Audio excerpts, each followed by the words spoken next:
Winter of 1871.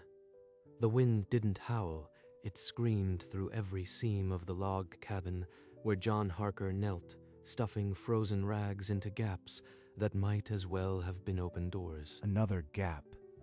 Always another gap. No matter how many I plug, the wind finds a new one. John, I can't stop shaking. Hold on, Anna. Just hold on. By midnight, the frost crawled up the walls like a living thing. The fire was down to embers, and the cold was winning. When light came, the world outside was white death. But inside, two frozen people still breathed. By the spring melt, the cabin was a wreck. Logs bowed, chinking gone. It had nearly killed them. Across the valley, he saw something that stopped him. The hide lodges of the people they called savages stood untouched. 2 layers of hide. Grass packed between. The wind never even touched them. John Harker made a choice then that would cost him the respect of every settler in the valley, but it would save his family. John crossed the valley floor alone and stopped outside a hide lodge where an elder sat working a piece of leather. I watched my wife nearly freeze to death in a square-cornered box. Your lodges never shiver. I need to learn. The wind is a thief, but the grass and the second hide are locks. Come, I will show you. Word moved faster than frost across a window pane. By the time John and Matto gathered poles, the settlement had an opinion. Will you look at that? John Harker, gone native, building a teepee while the rest of us raise honest cabins. Let them laugh. Anna won't cough through another winter. That's the only vote that counts. They worked without pause. John swung the axe until his shoulders burned, cutting poles to the length Matto marked with a piece of charcoal. Not the strength of the pole, the angle. The wind must slide, not push. Remember that. By the time the sun dropped behind the peaks, a cone of lashed poles stood where there had been empty ground. The settlers saw it and said nothing good. Let him finish his little hide tent.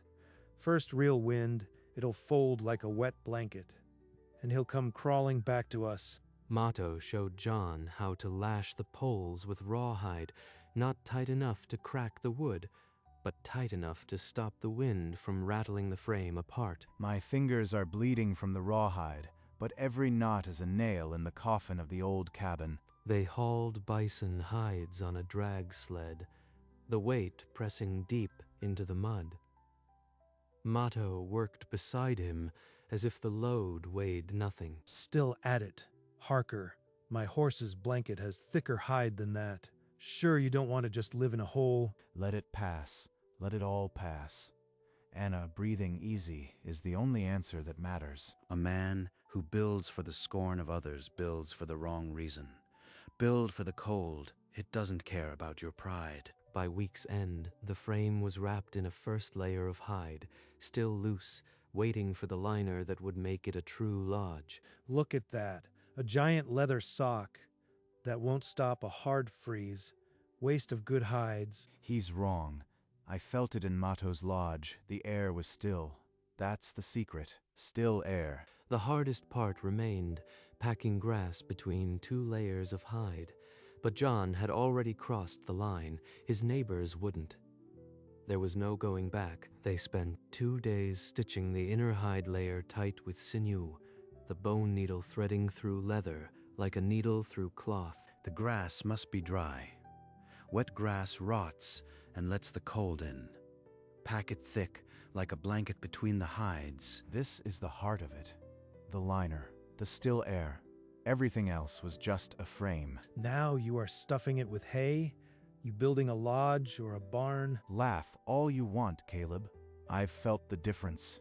This will hold. On the final day, Matto mixed red ochre with rendered fat and painted a broad arrow on the outer hide, facing the ridge. This is the lodge's breath.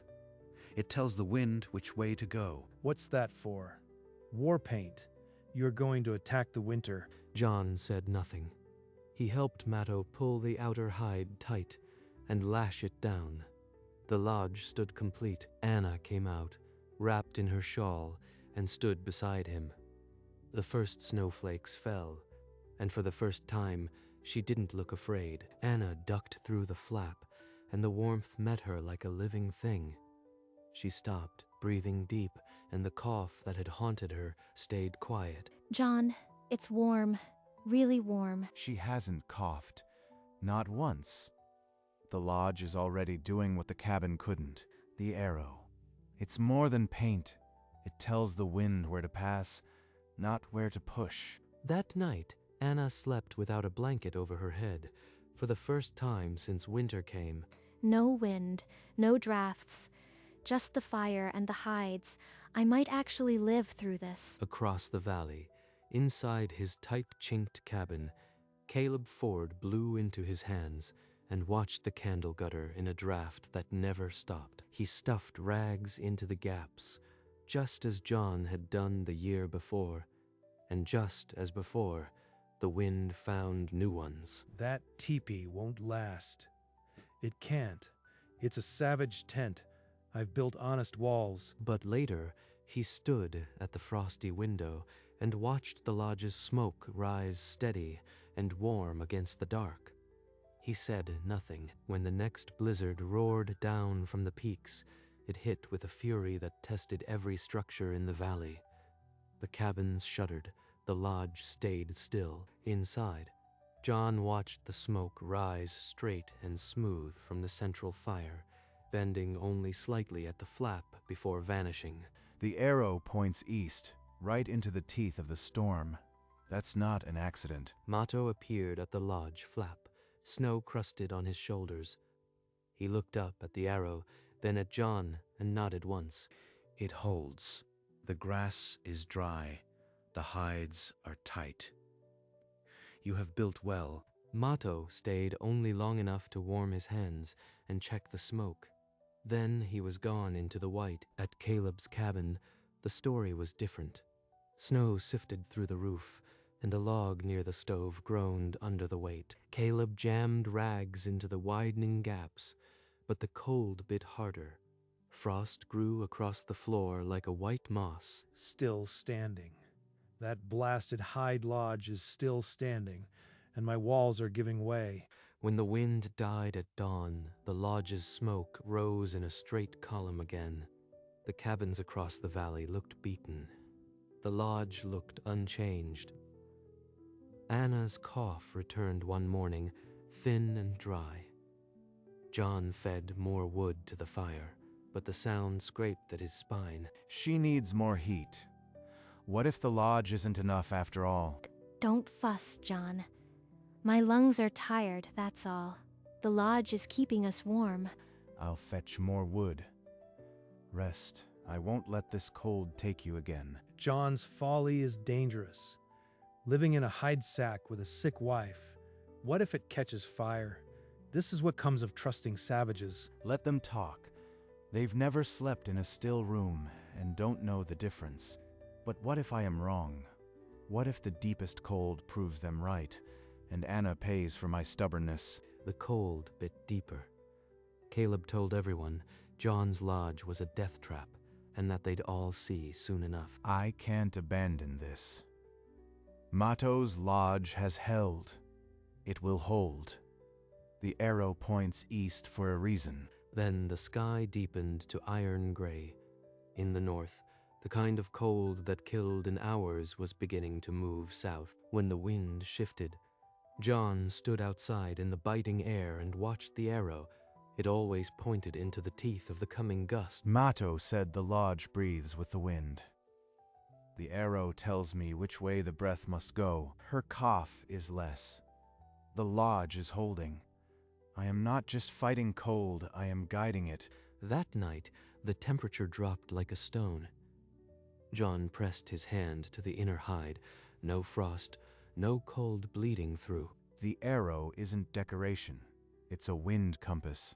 The flap should face away from it when the wind is from behind, to draw the smoke. Across the valley, another cabin lost chinking to the gust. Caleb hammered at cracks with numb hands. You are reading the wind like a book now. I saw you match the flap to that gust. I am learning.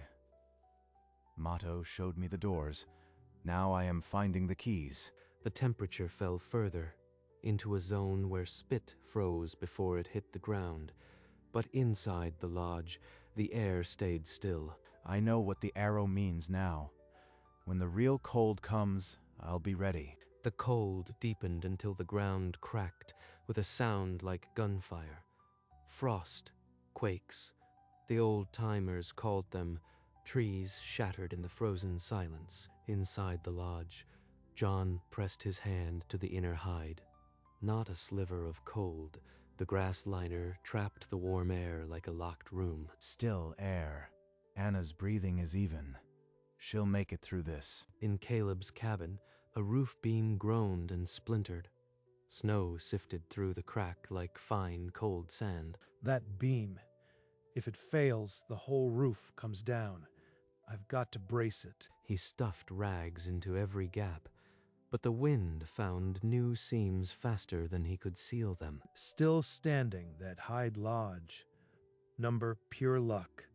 Honest timber can't lose to a savage tent. Outside, the lodge sat calm in the storm, its red arrow pointing into the wind, smoke rising unwavering. I never thought I could feel warm again. Not in this valley. In his cabin, Caleb watched the frost climb the log wall, and for the first time, the armor of his pride felt thin. The air turned to needles of frost. Exposed skin would freeze in seconds. The valley screamed as the wind drove ice through every crack. Mato arrived at the lodge flap. Snow caked on his shoulders and stepped inside. The red arrow. It tells the lodge which way to face the wind. The flap must open away from the arrow so the smoke draws clean and no cold pushes in. So that's why it always points into the storm. The lodge breathes with the wind. John watched the inner hide flutter, but no draft touched his face. The still air held, then a deep crack cut through the storm.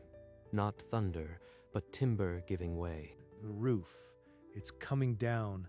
I've got to get out. Caleb threw himself through the door as the cabin roof caved behind him in a cloud of snow and splintered wood. He stumbled into the whiteout, the wind blinding him. The only shape he could see was the lodge, its red arrow glowing like a beacon. With his cabin gone, there was only one direction left to go, toward the hide lodge he had scorned. Caleb fought through the blinding snow, 2 other settlers staggering behind him.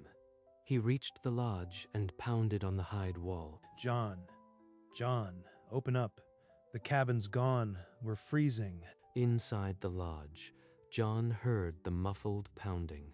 He looked at Anna, then at Mato. It's Caleb. He mocked this lodge. If I open it, the cold rushes in and Anna... The lodge was built for more than 2. The still air will hold. Open the flap. John pulled the flap aside. Snow and wind screamed in, but the double hide wall stopped the cold like a stone dam. Get in, quick, single file. Don't let the flap stay open. He hauled the other 2 settlers in, and the flap fell shut. The lodge creaked under the strain, but the frame held. Everyone, come near the fire. There's room for all if we huddle close.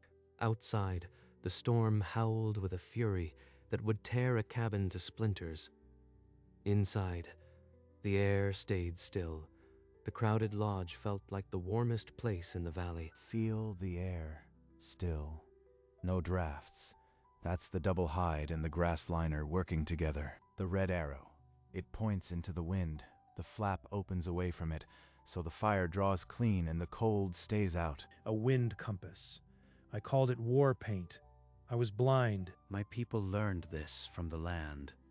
The wind is not your enemy if you know its path. Anna reached out and touched John's hand. No words were needed. So the walls don't just block the wind, they guide it. And the grass between the hides is the lock. Still air can't steal heat. You have built a home that breathes. It will outlast any log cabin. He built something that works with the wind, not against it. We've been fighting a war we can't win. As the storm screamed, the lodge creaked but held. Inside, the stillness was no longer just air. It was a truce. The next gust hit like a battering ram.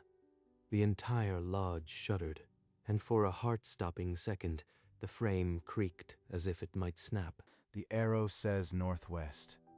I'll open the south flap another inch, that's what Mato taught. The smoke must flow, not back down into our lungs. Now you see. The arrow is a language older than words. When the wind shifts, you read it and move the flap. The lodge will hold. Don't touch that seam. It's the only thing between us and a frozen grave. Trust the lodge. Anna turned a cough into her blanket. Caleb didn't hesitate. He grabbed a dry hide and laid it over her, as gently as a mother tucking a child. Thank you, Caleb. He's not the man who spat at this lodge. The cold is burning the meanness out of him. The lodge breathes for all of us now. Rest, while the wind still wrestles over the ridge. For a long breath, the roaring eased. Inside, the only sound was the crackle of the fire and the whisper of slow, grateful breathing. I owe my life to this place, and I mocked it. What else have I been wrong about? The wind died so suddenly, the silence itself felt like a blow. John pushed the flap open, and the white light flooded in like a second dawn. One by one, they crawled into the frozen morning.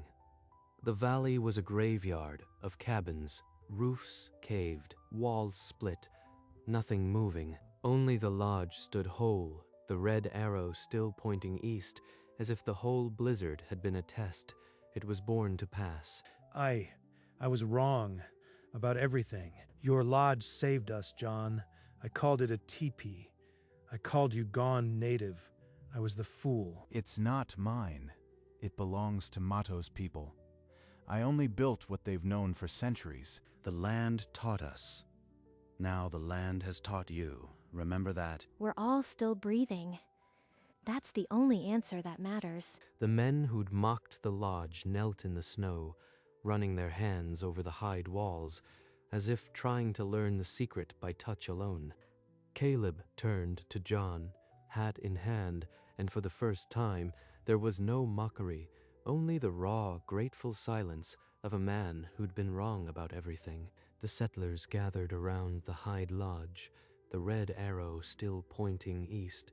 Caleb Ford stepped forward alone and pulled the fur cap from his head. John Harker, I called you a fool and a native lover, but this lodge kept my blood from freezing. I was the fool. Teach me. Teach all of us. I want to know what you learned. It wasn't my wisdom, Caleb. It was Mato's. But I'll share what I know. We all need to survive this land together. This wisdom is old. The land taught my people long before your ships touched this shore. Respect it, and we will teach. But respect is not a word. It is action. You must honor what you learn. We will. We've learned the hard way what pride costs. The other settlers nodded, their breath misting in the cold. For the first time, they looked at Mato not as a stranger, but as a teacher. The red arrow, once a mark of scorn, now pointed the way forward, a silent compass for a valley that had almost frozen in ignorance. And in that frozen clearing, with splintered cabins behind them and winter still clawing the peaks, the first real lesson took root, not how to build a wall, but how to let the wind teach. Inside the lodge, the fire glowed low. John sat with Anna, her head on his shoulder, the dog at their feet. I never doubted you, John. Not for a moment. She never wavered. Even when the frost was in her lungs, she believed. He stroked her hair, a gesture older than their years in this valley. I don't need a cabin. I need this. The quiet, the warmth, his heartbeat. That's home. The dog shifted closer, a low whine of contentment, as if it too knew the lodge had won. Outside, the heavy rhythm of axes and the snap of poles carried through the hide. The settlement was already building. Hear that? They're building lodges, not cabins. Caleb's out there right now. The wind taught us all a lesson we'll never forget. And it started with a man who was ready to learn. In the warm dimness, as the dogs snored and axes sang, John knew the lodge would outlast him, and that was enough. In the clearing, where mockery once echoed, Mato sat cross-legged on a hide. A circle of settlers gathered before him. The sinew must be wet when you pull. Dry sinew snaps. Wet sinew tightens like a fist and holds. Like this? I'm not breaking it, am I? Exactly. Pull it tight, but don't wrench it. The hide knows what it needs. Anna stood among the other women, her cheeks flushed with color for the first time in months, as she helped stuff dry grass between the hide layers. Pack it tight, Martha. If you can see daylight through it, the wind will find the gap. Lodge after lodge rose in a crescent along the valley floor, each one marked with a red arrow pointing east. The symbol of scorn had become a mark of survival. I spent years fighting the wind with square walls and chinking. Now the wind itself is showing me how to live. By the time the first new lodge was finished, the old way had already died. Not one settler talked of rebuilding a cabin. The valley had found a new shape, not square, not straight, but curved to the wind. The arrow pointed forward, and the arrow pointed forward, and they all followed. A year later, when the sky turned iron again, and the wind came screaming down the pass, no one in the valley boarded up a cabin. The lodges took the storm the way a river takes a stone, silent, unchanged, while the gale spent itself outside. Inside one lodge, a family ate a hot meal by the fire, the children laughing, the double walls barely quivering. You are new here? Build a hide lodge. Anything else is a grave waiting for winter. Caleb Ford, once the loudest scoffer, now taught new families how to lash poles and pack grass. Mato walked through the crescent of lodges, his face calm, his stride slow with quiet satisfaction. The red arrow still pointed east, just as on John's first lodge, a silent compass that outlasted every log wall. A child dipped a brush in ochre and painted a fresh arrow on a new hide, guided by an elder's hand. And in John's original lodge, the old dog stretched by the fire, its snout twitching in a dream of chasing snowflakes. The hide lodge had outlasted the memory of log cabins. The people they scorned had known all along. The settlers gathered one last time, the red arrow on the oldest lodge glowing in the firelight as Mato raised his hand. This mark is older than any cabin in this valley. My grandfather's grandfather taught his son how to paint it. They learned that moving air steals heat, but still air keeps it. So they built a wall the wind could see but not enter. We never froze because we never fought the wind. We let it pass. The lodge breathes, and we breathe with it. Centuries of wisdom, and we called it savage. We were the ones blind to the land. I owe my life to that arrow, and I owe an apology I can never fully give. Mato looked at Caleb, and for a long moment, the fire was the only voice. Then he nodded. The lodge is a teacher. It will still be standing and teaching long after we are dust. John and Caleb exchanged a look, the quiet understanding of men who'd both been humbled by the wind and taught by those they'd scorned. The arrow pointed east, unchanged as it had for centuries before. It asked nothing but to be seen, and finally the valley saw. Years later, John Harker stood with Anna outside their original lodge, the red arrow still pointing east. Mato crossed the clearing, his stride slow but steady, the same wisdom in his eyes. Thank you for teaching me. Without you, my family would be under the snow. You were ready to learn. That is all. The land gave the lesson. I only opened the door. John extended his hand, and Mato clasped it, not as student and teacher, but as equals shaped by the same wind. They turned to watch the sun set behind the crescent of lodges, smoke from a dozen hearths curling into the still air. Anna joined them, slipping her hand into John's. The red arrow on the old lodge caught the last light. In that quiet, the valley had found its shape, not a line of cabins, but a circle of lodges, breathing with the wind. The arrow had outlasted every cabin, every frost, every doubt. It needed no words now, and in a valley once divided by scorn, the wind taught everyone who would listen. Still, air is life. Time passed. A traveler crossing the ridge stopped. No cabins, only a crescent of hide lodges, smoke rising. He traced the faded red arrow on the oldest lodge, still pointing east. A child knelt before a new hide, mixing ochre under an elder's hand. The brush swept the arrow true to the wind's path, a mark born of centuries. The fresh arrow gleamed on the new lodge, promising the same still air inside. John and Anna, silver-haired, watched from their doorway, the old lodge breathing at their backs. The child looked up, and John smiled. The lesson complete and beginning again, the traveler asked, and the child pointed to the arrow. The lodge explained itself. The arrow had outlasted every log wall, a gift from the scorned to the saved, and in that valley, the wind still passed through, and the people still breathed, because someone had been willing to learn. The old lodge stood alone in the twilight, the red arrow still pointing east. Its hide was cracked by decades of frost, but the arrow held the light like it had the first winter. A dog lay in the doorway, descendant of the one who had watched John Harker build.